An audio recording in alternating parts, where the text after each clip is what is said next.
거룩하신 하나님 아버지 감사합니다. 모든 예배 순서 마치고 추가로 또 웨스트민스터 소유리 문답을 함께 공부합니다. 다들 많이 피곤하고 여러 가지 일상생활로 말미암아 준비해야 될 것들 많겠지만 이 짧은 시간을 내어서 또 주의 말씀을 공부하고 연구하고자 하오니 성령 하나님 마지막까지 힘주시고 기운도 주셔서 주의 말씀을 알아가고 깨닫는 것에 부족함이 없을 수 있도록 허락하여 주시옵소서. 이 시간도 주께서 함께해 주실 것을 믿사오며 예수님의 이름으로 기도합니다. 자, 제가 산문 읽도록 하겠습니다. 그럼 여러분들이 답을 읽어주시면 되겠습니다. 산문입니다. 성경이 가장 중요하게 가르치는 것이 무엇입니까? 성경이 가장 중요하게 가르치는 것은 사람이 하나님에 대하여 믿을 것은 무엇이며 하나님께서 사람에게 요구하시는 본분은 무엇인가 하는 것입니다. 그렇습니다. 성경이 가장 중요하게, 여기서 보면 가장 중요하게 가르치는 게 뭐라고요? 여러분들은 성경을 읽으면서 무엇을 얻어보려고 하셨었어요? 안 읽는 거는 아니잖아요. 읽어보셨잖아요. 그럼 왜 읽어보셨냐라는 거예요. 어떤 목적을 가지고? 하나님의 말씀을 이해하기 위해서. 좋습니다. 또 하나님 뜻을 알기 위해서. 뜻을 알기 위해서. 다르면 한 분만 더. 우리 뚜비. 죄송합니다. 뭐 어떤 게 좋을까요? 하여튼 왜 읽어보셨어요? 잔디? 잔디 같다고. 읽어보셨어요? 대성 형제님 혹시 뭐 읽어보셨어요? 어떤 목적을 가지고 어떤 이유를 가지고 읽어보셨어요? 그냥 읽으면 좋다고. 읽으면 좋다고 해서. 오케이, 좋습니다. 방금 성경 현재가 하나님 뜻을 알기 위해서 읽었다라고 했는데, 그러면 성경이 이래서 이 영감설이 이문에 중요한 거예요. 왜요? 하나님 계시가 뭐라고 했어요? 계시의 정의. 현경민은 나가 있어. 계시의 정의가 뭐예요? 하나님께서 자신을 나타내 보이신 거잖아요. 만약 하나님께서 스스로 자신을 나타내 보이시지 아니하시면 알 방도가 없어요. 그랬을 때 그 계시 앞에 수식어 일반 계시로 붙였어요. 그 일반 계시는 뭐예요? 자연. 또가 있었나요? 또. 에? 그게 자연이에요. 모든 자연. 또. 그게 자연이에요. 또. 만물, 자연. 그렇죠. 양심입니다. 이게 로마서 1장 19, 20절인가 21, 21 아니 19, 20일 겁니다. 19, 20 나와요. 그때 마지막 최후 심판 때에서 이렇게 말할 수 있을 것 같으세요? 저 진짜 몰랐습니다. 말하는 사람이 있을 수 있을 것 같아요. 근데 거기다 대고 몰라가 아니라 이 자연 만물에 보이지 아니하는 하나님의 신성이 드러났고, 아닌데 그냥 이거 어떻게 알아요? 그럼 너는 이게 그냥 우연히 생긴 것 같아? 이게 그냥 태어나 보니까 우연히 진화론 어쩌다가 빅뱅 터져서 어쩌다가 이렇게 되고 다 이렇게 된 거예요. 사람도 되고 어쩌다가 아메바가 막 이렇게 되고, 물론 진화론에 대해서 전 정확히 모르지만 여튼 오늘 신앙기 초반에서 막 진화론과 창조론 합쳐 그게 유신 진화론이거든요. 하여튼 그거 좀 내려놓고 여튼 창조 만물을 보면은 어떻게 그 핑계대? 적어도 신이라는 존재를 핑계할 수 없다. 근데 그 신이라고 막연한 신이 아니라 창조주 하나님을 부정할 수 없다라고 나와.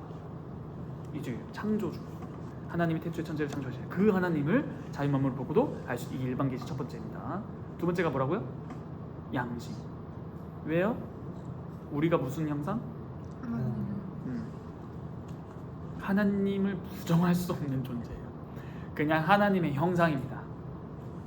마치 이는 우리가 창조자로서, 하나님적 창조자 말고 어떤 기술자로서 로봇 청소기를 만들었어.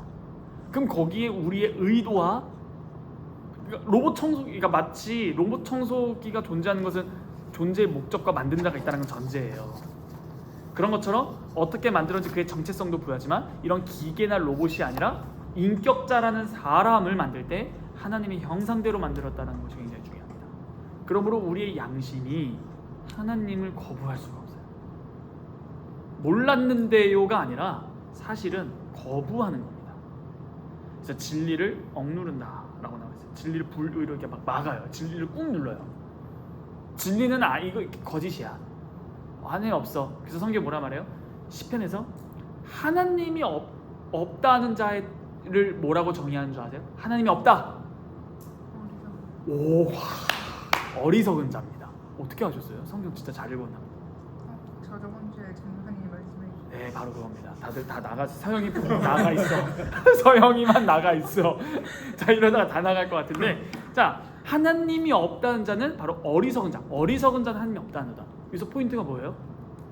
욥기에서 풍족할 때 욥의 아내는 아무런 탈이 없었거든요. 욥의 아내가 등장하지 않아요. 그런데 그 천상 회의에서 막 사탄과 하나님과 막 티키타카 한 다음에 알랄랄 했더니 내가 생명만 했을 때 어떻게 돼요? 욥이? 죄송합니다. 개망하잖아요. 파산하잖아요. 파산만 해요? 어디까지 가요? 옹기 조각으로 피부 긁고 있잖아요. 피부병 나가지고 냄새 날 거 아니에요. 고름 나고. 그때 아내가 등장하죠. 뭐라고 해요? 당신이 하나님. 아니 아내가 욥한테 뭐라고 하지 않아요? 그러고 있는 꼴을 보니 그냥 하나님 욕하고 되져라. 성경에 이렇게 나와요. 하나님 욕하고 죽어 그냥. 그때 욥이 뭐라 해요? 어리석은 여자가 도다.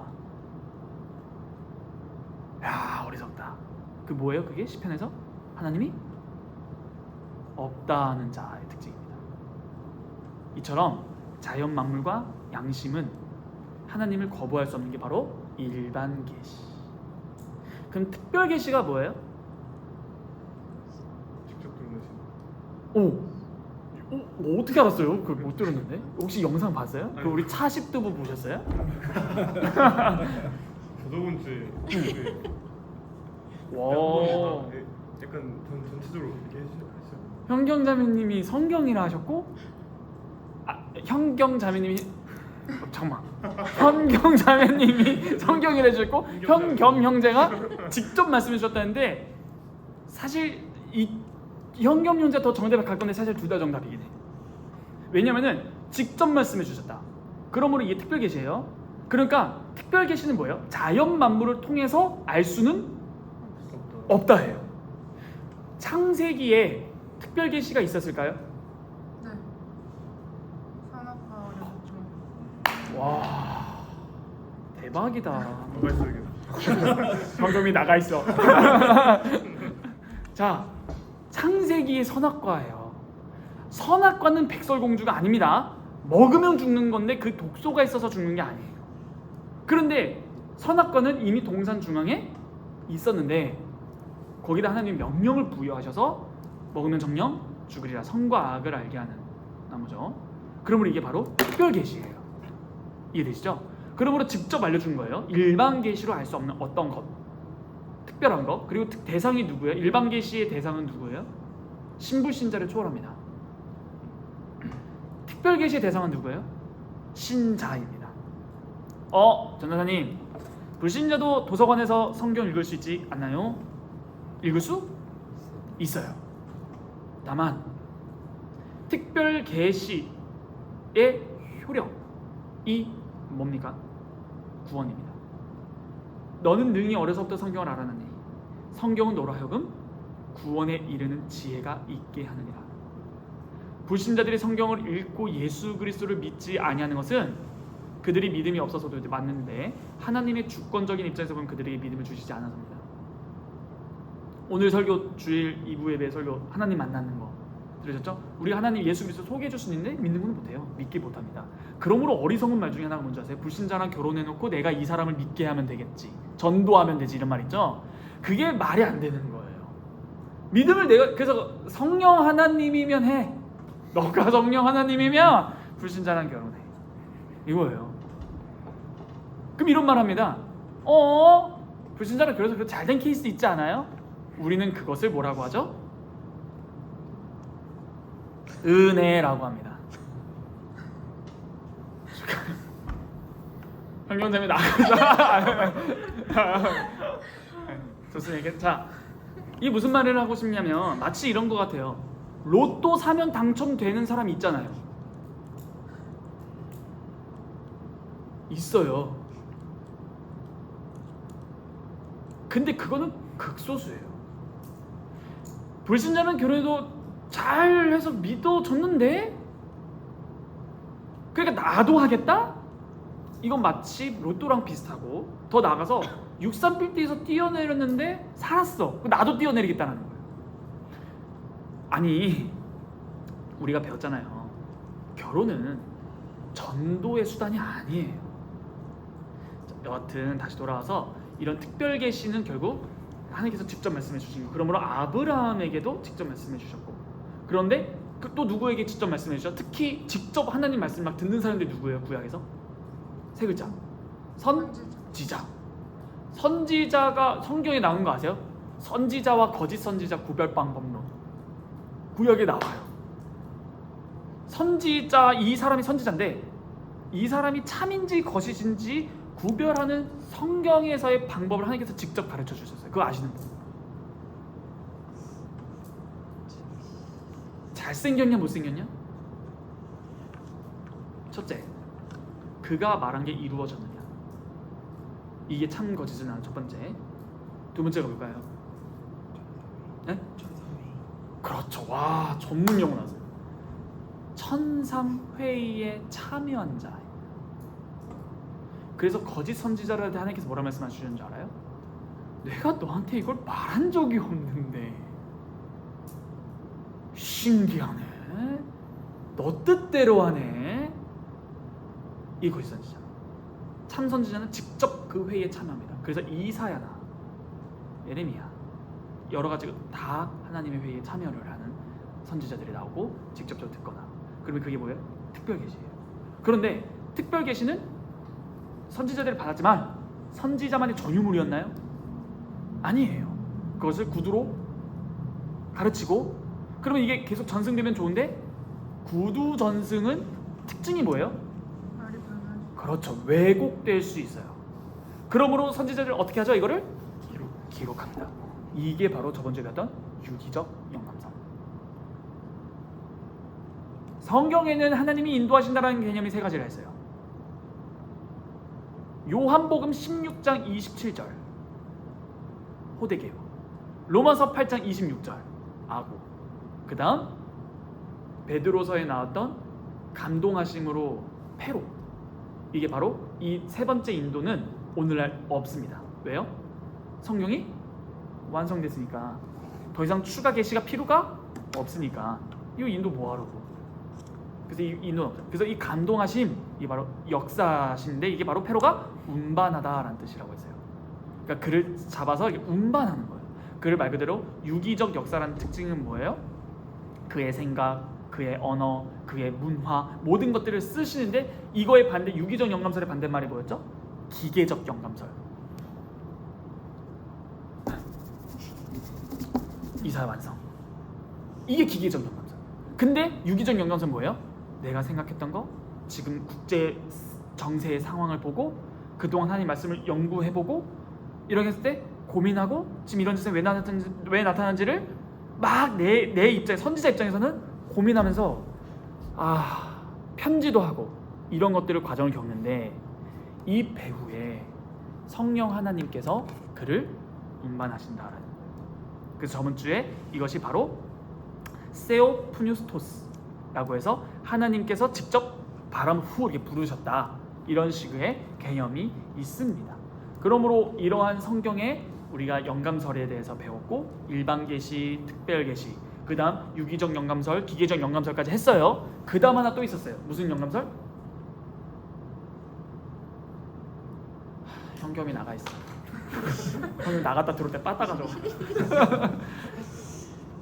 전체 영감, 완전 영감설이 있다고 했었어요. 이거 철민 형제님이 있었어야 됐어요. 왜요? 자유주의자들이 이런 주장을 합니다. 성경은 하나님의 말도 있고 사람의 말도 있고 사탄의 말도 있고 다 있어. 그러므로 성경에 무엇이 하나님의 진짜 말씀인지를 우리가 분별해야 돼. 그러므로 어떤 것이 아닌지 긴지를 쥐들이 뭐라고 설정해놨어요? 계몽주의 이후로 이성적으로 납득이 안 되는 것은 다 사람이 가작한 거야. 뭐 바다가 갈라져? 띠. 뭐 동정녀가 탄? 띠. 뭐 물 위를 건너? 띠. 그래서 뭐만 남은지 아세요? 마태복음 5, 6, 7장 산상복음. 이것만이 진짜. 나머지는 가짜. 우린 못 받아들입니다. 두 번째, 더 교묘하게. 성경은 사람의 말이야. 맞습니다. 쓴 게 사람이니까. 그래서 우리가 저번 주에 검사했던 게 뭐였었죠? 사도 바울이 편지를 할 때 호세아가 이르기를, 다윗이 이르기를, 이런 식으로 하면서 호세아서를 인용할 때 누가 썼다고 말을 하는 거예요? 호세아가 말하기를. 그러므로 인간 저작을 인정하는 동시에 그것을 말한 사도 바울이 디모데후서 3장 16절 그 유명한 장에서 성경은 하나님의 감동으로 라고 하면서 신적 저자도 투입합니다. 유일하게 이 세상에 전무후무한 정말 독특한 책이 성경책이에요. 하나님의 말씀이다예요. 그런데 칼바르트라는 신정통, 그러니까 등장합니다. 칼바르트라는 사람이 우리는 받지는 않는데 유명하기는 해요. 그 사람이 이렇게 말합니다. 성경은 사람의 말이다. 이렇게 좀 맞는 것 같은데, 하나님이 역사하셔서 그를 깨닫게 하시면 하나님의 말씀이 된다. 깨닫게 해주시기 전까지는 뭐다? 그냥 사람의 말이다. 어떻게 맞습니까? 예를 들어 불신자가 성경 읽다가 못 깨달을 수 있잖아요. 믿음을 안 주셔서. 그러면 뭐다? 이 성경은 하나님의 말씀이 아니고 사람 말. 근데 만약 성령님께서 깨닫게 해주시면 이게 뭐가 된다고요? 사람 말이? 하나님 말씀이 그에게 된다예요. 그런데 우리 입장은 뭐예요? 네가 깨닫든 못 깨닫든 이건 하나님 말씀이다예요. 이게 완전 영감성. 다 전체예요. 그래서 이렇게 공격해오는, 교회를 공격해오는 그릇된 사상들, 교묘한 사상들을 믿음의 우리의 하나님의 종들이, 위대한 신학자들이 분별해서 선언을 해놓은 것들이 있고, 그래서 그 중에 하나가 우리 웨스트민스터 소유리문답, 대우이문답, 신학모백서, 정치모범, 예배모범 이렇게 있습니다. 이게 저번 주에 했던 내용들이죠. 자, 오늘 이 성경이 가장 중요하게 가르치는 게 뭐냐 했을 때, 사람이 하나님에 대하여 믿을 것이 무엇이며, 그러니까 뭐예요? 믿음, 하나님에 대하여와 그 다음 그 하나님에 대하여 믿었을 때 그 하나님이 우리에게 요구하시는 것이 있다. 이게 성경의 가장 큰 가르침이라는 거예요. 자, 여러분 오늘까지 3분까지가 서론입니다. 이 웨스트민스터 신앙고백서 소유리문답은 107문까지 있어요. 107문. 너무 많아. 대우리문답은 더 많아요. 107문까지 있는데 두 부류로 있는데, 오늘 이 3문이 소유리문답 전체의 제목을 알려주기도 해요. 그러면 4문부터가 이제 본격적으로 1부 이렇게 들어가겠죠. 물론 여기서 1부라고 써놨지만 그러니까 1문부터 3문까지 서론이에요. 그래서 다음 주부터 이제 하나님에 대해서 이제 본격적으로 배웁니다. 왜요? 성경이 가장 중요하게 가르치는 게 뭐라고 했어요? 하나님에 대하여. 그러면 누구를 알아야 된다는 거예요? 그래서 4문부터 하나님에 대해서 이제 다음 주부터 배웁니다. 4문부터 38문까지가 하나님에 대하여예요. 그럼 39문부터 107문까지가 그러면 하나님에 대해서 배웠는데, 이제 하나님께서 인간에게 요구하시는 게 있지 않느냐를 배워요. 그러므로 오늘 3문은 소유리문답 107문까지의 모든 것들을 포괄하는 주제이기도 해요. 이해되시죠? 그러므로 이 성경이 가르치는 것, 하나님에 대해서, 사람에 대해서, 이게 굉장히 중요합니다. 자, 우리가 이 믿음이라는 것은 항상 행함을 요구를 해요. 그런데 오늘도 설계했듯이 내가 행함으로 구원을 얻으려고 하는 건 틀린 겁니다. 믿음을 주셨기 때문에 그 믿음으로 말미암아 행함을 하는 거예요. 나중에 제가 꼭 설교 때 이 언약에 대해서 가르쳐 드릴 거예요. 언약은 정말 중요한 우리 장로교 개혁신학의 중요한 성경 해석 방법론 중에 하나예요. 제가 학교에서도 교수님과 따로 스터디 하잖아요. 근데 그 다른 이게 선배들도 가끔 오는데 이게 가끔 아니죠 오는데 수업 시간에 학교 원우들 2, 3학년 수업 시간에 교수님 수업에 그 교수님이 나름 공부를 좀 잘한다고 생각했던 학생이 그 이제 목사님이 이런 질문을 했대요. 교수님한테. 교수님, 2000년 전에 예수님께서 우리를 위해서 구원을 이루셨잖아요. 그렇죠? 그런데 2000년이 후른 지금 우리도 예수를 믿어서 구원을 얻잖아요. 근데 그 2000년 전의 구원과 지금의 구원이 어떻게 연결이 되는 거예요? 이렇게 질문했다라는 거예요. 누가? 목사님이. 그때 교수님이 충격을 받은 거예요. 그걸 모르는데 어떻게 목사가 됐지? 심각한 문제예요. 그때 교수님이 생각한 게 뭐냐? 잠깐만, 얘가 나름 공부 좀 한다는 애들이잖아. 그러면 얘가 모르면 다른 사람들도 다 모르는 거 아니야? 이 문제를 이해하지 못한 이유는 바로 구원에 대한 것이 없었던 거예요.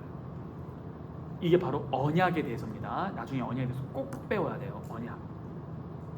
그런데 이 언약에 대해서 이제 배워야 하는데 바로 이 언약이 바로 성경의 큰 맥이기도 합니다. 그래서 구약 성경부터 신약 성경까지 잘 이해하는 방법 중 하나, 이 언약을 잘 배우면 이해가 잘 됩니다. 여튼 성경의 가장 큰 목적이 바로 하나님에 대해서, 사람에 대해서인데 우리가 믿음으로 구원을 받았을 때 오늘도 말했지 행해라 하고만 하시는 게 아니라 행할 능력까지 함께 해주세요. 그게 굉장히 중요한 거예요. 그래서 그것대로 행하는 것이 중요합니다. 오케이. 그래서 우리가 믿어야 될 것과 행할 것에 대한 중요한 예시가 그거예요. 십계명 출애굽기 20장 처음에 시작할 때 어떻게 시작하는지 다들 아시죠? 서문 어떻게 시작하죠? 다들 아시죠? 자, 시작. 예, 의환이 잠시 나가 있어요. 잠시 나가 있고 들어올 때 빠다 둘, 넷, 5개 들고 나는 너를 애굽 땅 종되었던 집에서 인도하여 낸 내 하나님 여호와니라. 제 1은 이렇게 시작하죠. 십계명은 우리에게 요구하시는 거죠. 근데 이 요구 전에 뭐가 나왔다고요? 하나님 본인에 대해서 또한 내가 너희를 위해서 뭘 했는지를 설명해줘요. 하나님에 대해서, 그 다음 뭐예요? 인간의 본분에 대해서입니다. 나는 너를 애굽 땅 종되었던 집에서 인도하여 낸 내 하나님 여호와니라. 그 여호와 하나님을 우리가 믿어야 할 것이고 그 믿음 결과 자녀된 자들로서 어떻게 살아가야 되는지가 십계명이라는 거예요. 그러므로 이게 성경이 가르치는 핵심 구절들이다 라는 거예요. 이해되시죠? 오케이, 좋습니다. 그리고 여러분들께 오늘 준비한 것들을 이제 좀 설명해 드리려고 해요. 예, 설명해 드리도록 하겠습니다. 자, 이거 우리는 소요리 문답을 하고 있거든요. 근데 웨스트민스터 신앙 고백서, 우리 지금 주일날 제가 올려드리는 거 있죠? 주일이 아니라 매일 올려드리는 거. 매일 가끔 좀 넘겨질 수도 있는데 너무 바빠서 라고 핑계 대면 나도 또 이게 나 나가 있어 이렇게 하실 줄 알았는데 아무도 해주시는 분이 없어서. 자, 웨스트민스터 신앙 고백서 제 1장은 성경에 대해서예요. 마치 1문부터 3문까지가 성경에 대해서 배운 거죠. 근데 그 1장 8항에 이런 내용이 나와 있어요. 앞에는 대충 짧게만 구약 성경은 히브리어로 되어 있고요, 신약 성경은 헬라어로 되어 있습니다. 쭉 말하면서 이 히브리어 헬라어로 된 원어 성경이 가장 권위가 있습니다. 왜요? 하나님의 직접적으로 영감이 된 것이기 때문입니다 라고 말을 해요. 근데 끝나지 않고 꽤 긴데 그 다음에 이런 말이 나옵니다. 읽어드릴게요.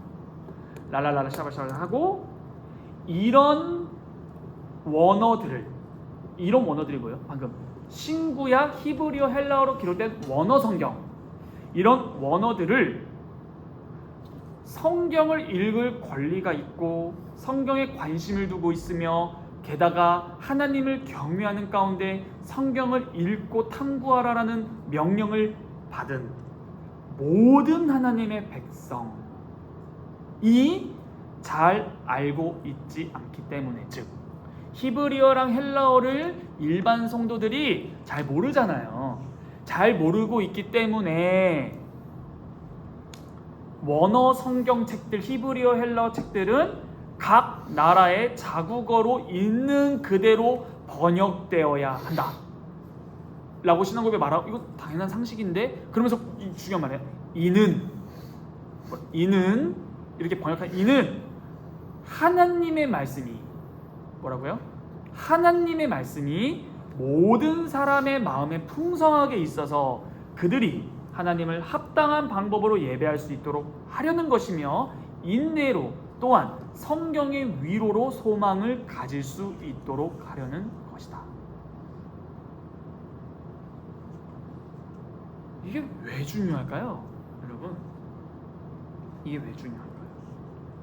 제가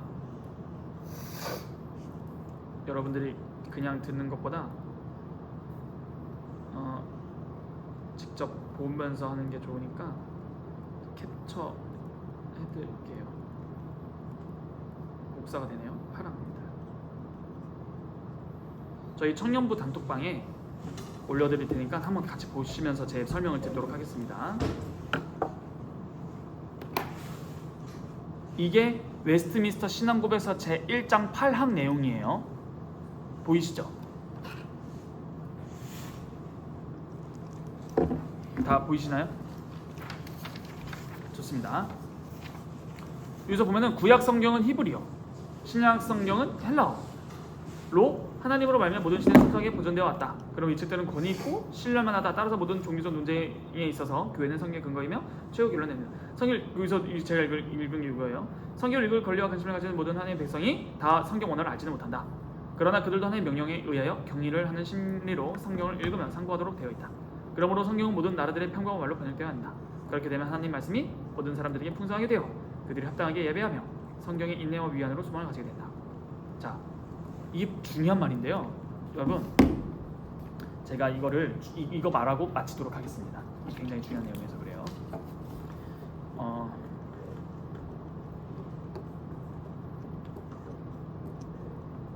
라틴어 한 번만 읽겠습니다. 아우토리타스 디비나 듀플렉스. 아우토리타스 디비나 듀플렉스. 한국어로 이중 신적 권위. 이중 신적 권위예요. 이 개념은 성경의 권위에 대해서 말하는 거예요. 이거 잘 들으세요. 이거 하고 끝낼 겁니다. 이 개념, 아우토리타스 디비나 듀플렉스, 이중 신적 권위는 성경의 권위에 대해서 이야기하는 것인데, 듀플렉스 이중이죠. 두 가지 권위로 구분을 시도해요. 첫째의 권위는 아우토리타스 레룸, 성경의 것들의 권위예요. 뭐라고요? 성경의 것들의 권위. 말이 조금 어려워요. 성경의 것들의 권위. 이는 성경의 것들의 권위가 무슨 말일까요? 다른 말로 하면 교리입니다. 교리. 나중에 우리 그 조진신학 조직신학도 할 거예요. 다 가르쳐드리고 떠날 겁니다. 다 가르쳐드리고 떠날 거예요. 하여튼 성경의 뭐라고요? 것들의 권위, 아우토리타스 레룸, 교리입니다. 두 번째는 권위는 뭐냐면은 아우토리타스 베르보룸, 뭐냐면은 성경의 언어, 그러니까 성경의 단어들의 권위예요. 이 말은 성경에 쓰여 있는 히브리어, 헬라어 단어 한자 한자의 신적 권위를 의미해요. 유기적 영감, 그것이 하나님의 말씀입니다. 쉽게 말해서 두 번째 권위는 원어고, 첫 번째 권위는 그 원어 성경으로 말미암아 파생된 신학적인 교리들이에요. 이해되시죠? 이거를 잘 이해하셔야 돼요. 그래야 여러분들이 나중에 헛소리 안 넘어갈 수 있어요. 자, 이제부터 중요한 말을 합니다. 잘 들어보세요. 지금 말씀드린 이 이중신적 권위인 성경의 것들의 권위와 성경 단어, 히브리어, 헬라어에 유기적 영감된 그 단어의 신적 권위에 대한 개념 두 가지를 잘 잡으면 여러분들 일반 성도들이 자신들이 읽는 성경에 대한 확신을 가지게 돼요. 읽어볼게요. 먼저 현대의 자유주의 또는 복음주의로 유명한 성경신학자들, 성서신학자들이라고 부르는 또 성경신학자들 가운데 이렇게 말하는, 저도 실제로 이런 말을 학교에서 많이 듣습니다. 이렇게 말합니다. 히브리어와 헬라어로 쓰인 원어 성경을 읽지 않는 한 그것은 성경을 읽는 게 아니야. 일반 성도들이 읽는 번역본 성경, 개역개정, 예를 들어 개역개정 이런 것들 아무리 읽어도 그들은 하나님의 말씀을 읽고 배운 것이 아니야 라고 주장하는 학자들이 점점 많아지기 시작했습니다. 원어 성경 읽지 않으면 성경 제대로 읽는 거 아니야. 왜? 번역이잖아. 권위가 없잖아. 맞잖아요. 그건 맞는 말이에요. 번역 성경은 권위가 없어요. 왜요? 오류가 있어요. 오늘 예를 들어 제가 뭐 인도, 의미가 다 달라요. 사람 다 달라요. 아하브, 카네, 다바크, 인도, 호데게오, 아고, 페로 다 달라요. 번역 성경 그냥 인도, 사랑, 의지함, 이게 어떻게 하냐라는 거예요. 그러면 권위가 없는 건 사실입니다.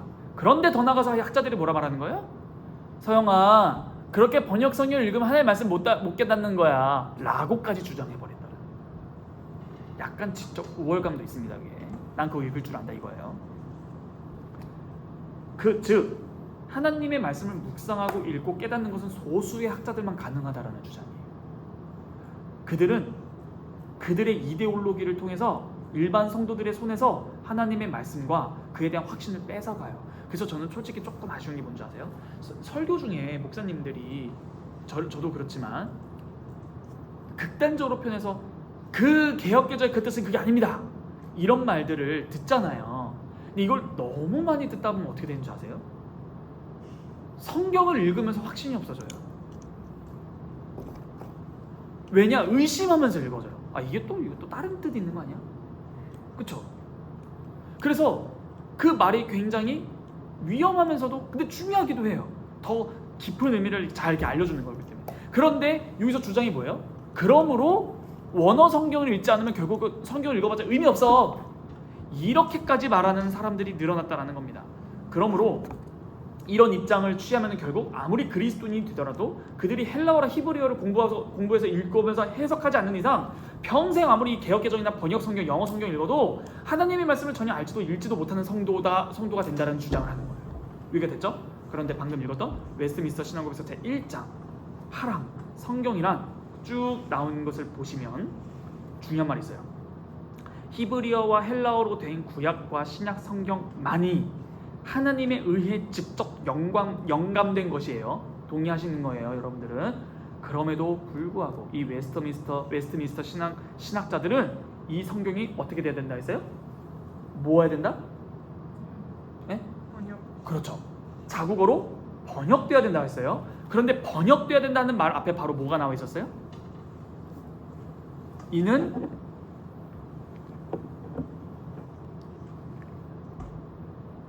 여기서 이게 번역본이 제대로 좋지 않은데 잠시만요. 여기서 나와 있습니다. 잠시만요.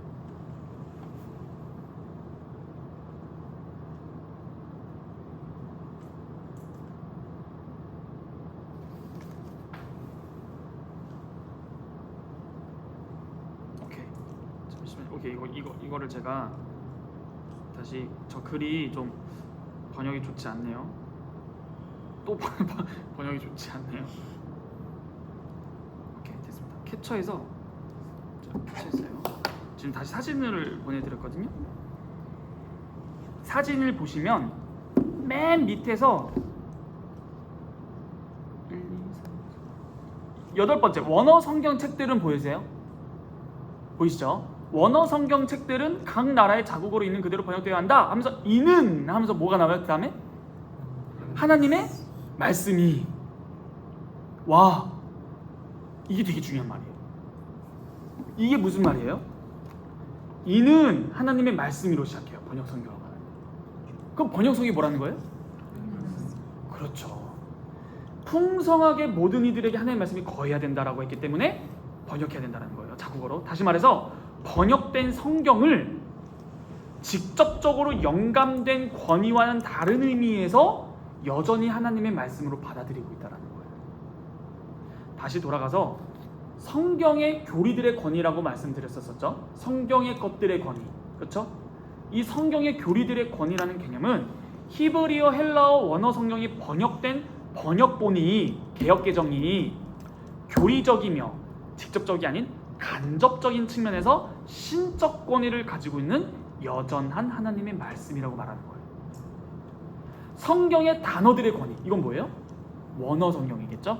이 단어들의 권위는 히브리어, 헬라어, 원어 성경은 성경의 교리들의 권위, 곧 교리를 포함한 한 단어 한 단어가 직접적인 신적 권위를 가지고 있다라고 말하는 개념이에요. 그러므로 원어 성경은 두 가지 권위를 다 가지고 있다 없다?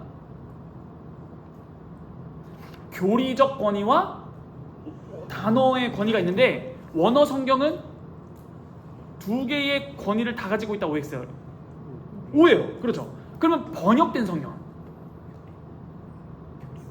X예요. 어느 점에서 X예요? 언어는 없어요. 왜요? 유기적 영감으로 직접 영감된 것은 한국어가 아니에요.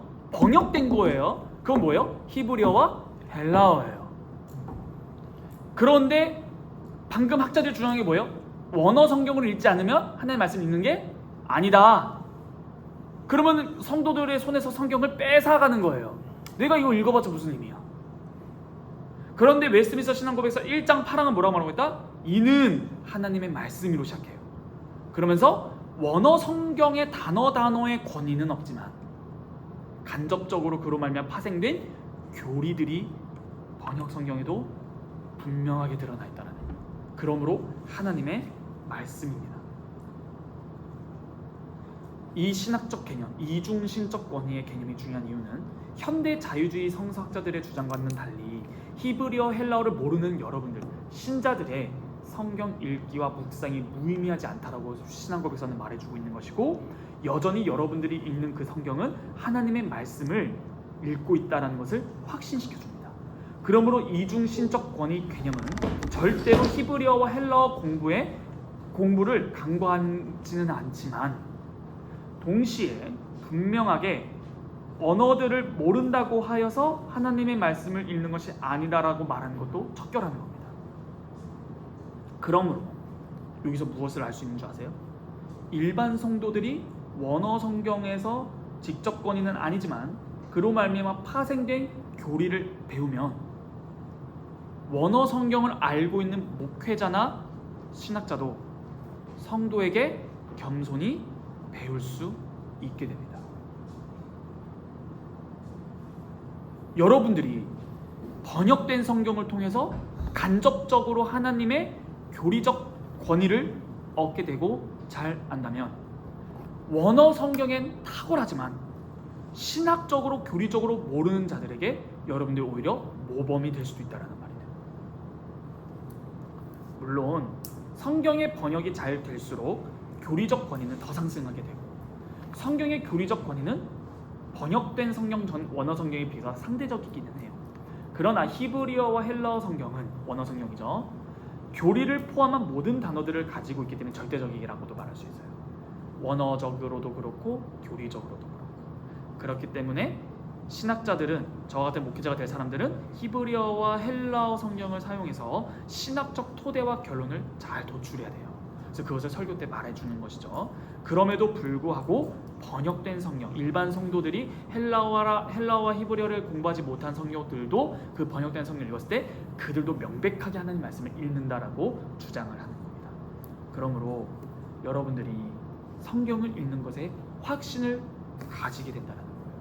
나는 지금 번역 성경이 있지라도 예배 시간에 목사님이나 신학자가 이 언어의 의미는 이렇고 저 원의 의미는 저렇고 이러쿵 저러쿵 해서 기죽을 필요 없다. 왜요? 충분히 성경 한글 성경 읽고도 하나님의 교리 다 깨닫습니다. 예를 들어 볼까요? 믿음으로 말미암아 의롭다함을 얻는다. 이거 저 한국어로 했습니다. 이게 뭐예요? 네 글자로 말하면? 그게 교리 조건이에요. 그거는 원어 성경에도 있다 없다? 있다 없다? 있다. 왜요? 교리 조건이니까. 그런데 원어 성경을 안 읽어도 원어 성경에서 말하는 하나님의 신학적 뜻이 드러난다 안 드러난다? 드러난다라는 거죠. 그래서 번역 성경을 정말 잘 읽으시면 좋습니다. 특히 번역 성경 읽을 때 팁은 영어를 잘하시는, 저는 영어에 대해서 까막눈이에요. 영어를 잘 몰라요. 근데 영어를 잘하시는 분들은 영어 성경, 제가 영어 성경 읽고 싶으신 분들은 저한테 말하세요. 제가 그거 가지고 있어요. 어떤 영어 성경 특징들을 다 적어놓은 게 있거든요. 이런 영어 성경 번역본이 엄청 많아요. 그래서 영어를 잘하시는 분들은 저에게 물어보시면은 제가 추천해 드릴게요. 그리고 한글 번역도 개역개정, 새번역 뭐 많잖아요. 근데 새번역이나 개역개정 두 개를 가지고 계시고 영어 성경이랑 또 같이 이렇게 읽으셔서 읽으면은 의미가 풍성해지기도 합니다. 놀랍게도 실제로 학자들도 맨날 원어 성경만 읽을 것 같죠? 아닙니다. 영어 번역 성경 많이 읽어요. 왜요? 사실 기독교가 서구 문명에서 많이 발전했잖아요. 그러므로 히브리어, 헬라어를 공부를 열심히 한 학자들이 뭘로 번역하겠어요? 영어로 번역하겠죠? 영어 번역본이 30개, 40개, 50개가 넘습니다. 한국어는요? 개역개정, 새번역, 쉬운 성경 뭐 몇 개 안 돼요. 그런데 영어 번역 그렇게 많은 이유가 헬라어, 히브리어를 열심히 공부한 사람들이 영어로 번역을 더 잘하고자 애썼던 결과물들이 번역본이 많은 거예요.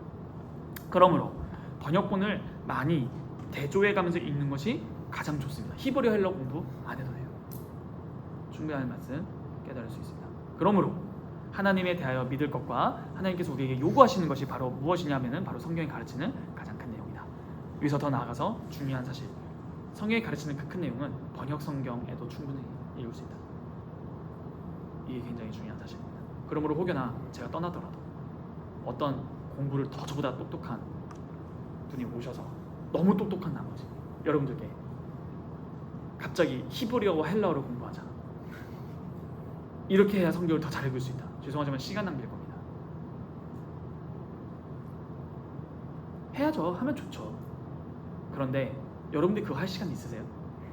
없을걸? 언어라는 거는 하루도 빠짐없이 안 까먹잖아요. 그러므로 이것에 전념하는 자가 신학자고 목회자면 저는 어떤 입장이냐면 공부한 너가 우리를 가르쳐라예요. 여러분들의 입장이 그거잖아요. 그게 맞는 거예요. 그러므로 열심히 공부해서 그걸 가르치는 것이 좋지, 너희들도 신학자가 되라서 히브리어, 헬라어 읽으면 그건 솔직히 저는 개인적으로 시간 낭비 같습니다. 그러므로 막 목사님들이나 신학자가 이 뜻은, 저도 그랬지만 거기 너무 기죽을 필요 없다. 여러분들 있는 것도 분명히 하나의 말씀입니다. 예, 기도하겠습니다. 거룩하신 하나님 아버지 감사합니다. 저희가 웨스트민스터 소요리문답 1문부터 3문까지 배워왔습니다. 이렇게 서론을 마칩니다. 이 3문은 이제 본격적으로 본론 4문부터 107문까지 하나님에 대해서, 우리 요구하시는 인간에 대해서 이거를 배울 텐데 큰 토대가 됩니다. 바로 성경이 가르치는 큰 주제와 제목은 하나님에 대해서 어떻게 믿을 것인가, 그 하나님 누구신가 라는 것과 그 하나님께서 우리에게 무엇을 요구하시는가를 배울 것입니다. 그러므로 다음 주부터 본격적으로 이 성경에서 떠나 이 성경이 가르치는 하나님과 인간에 대해서 배울 것인데, 주님 지혜를 주시고 저희가 이 성경의 기초적인 토대를 잘 다져놓은 상태로 성경이 가르치는 하나님에 대해서와 우리 인간에 대해서 잘 배울 수 있도록 성령 하나님 깨달을 수 있도록 바른 지혜와 지식으로 가르쳐 주시고 저희를 주님의 주장하심 안에, 말씀을 깨닫게 주신 조명하심 안에 있을 수 있도록 인도하여 주시옵소서. 주께서 저희 청년부 함께하여 주실 것을 믿사오며 이 모든 말씀 살아서 역사하시는 우리 주 예수 그리스도의 이름으로 기도합니다. 아멘. 네, 수고하셨습니다. 네, 이거 빨리 가야 돼요. 아니 그게 아니고